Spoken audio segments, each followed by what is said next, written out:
प्रणाम, हम कल्पना ठाकुर। लीजिए मैं हाजिर हो गई शादी के गाना लेकर के। शादी का सीजन आ गया तो एक बेटी के विवाह का गीत सुनिए। छूटी जहिया बाबुल के अटरिया हो, छूटी जहिया बाबुल के अटरिया हो, नैहरा बिरान होई है भैया। छूटी जहिया बाबुल के अटरिया हो, नैहरवा बिरान होई है भैया। मिली भले महल अटरिया हो, नगरिया बिरान हुई है भैया। छूटी जहिया बाबुल के अटरिया हो, नगरिया बिरान हुई है भैया। नगरिया बिरान हुई है भैया। बोल कोयलरिया जहिया तोहरे अंगनवा, झर झर लोर बहे बरसे नयनवा।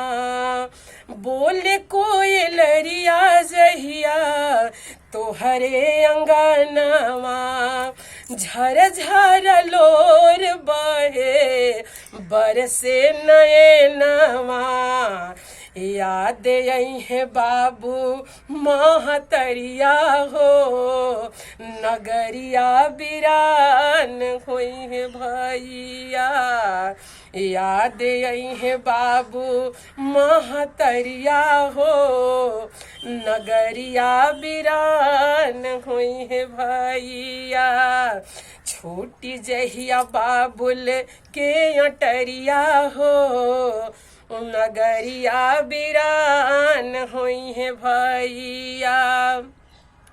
सखिया सहेलिया छोटी छोटी बचपनवा, सखिया सहेलिया छोटी छोटी बचपनवा। नाया रे जन्म लेबो ससुरे अंगनवा, नाया रे जन्म लेबो ससुरे अंगनवा। याद आई है माई बाप भैया हो, याद आई है माई बाप भैया हो, नगरिया बिरान हुई है भैया। याद आई है माई बाप भैया हो, नगरिया बिरान हुई है भैया।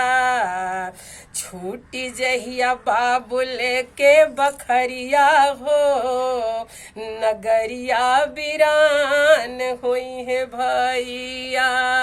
नैहरा बिरान हुई है भैया। प्रणाम।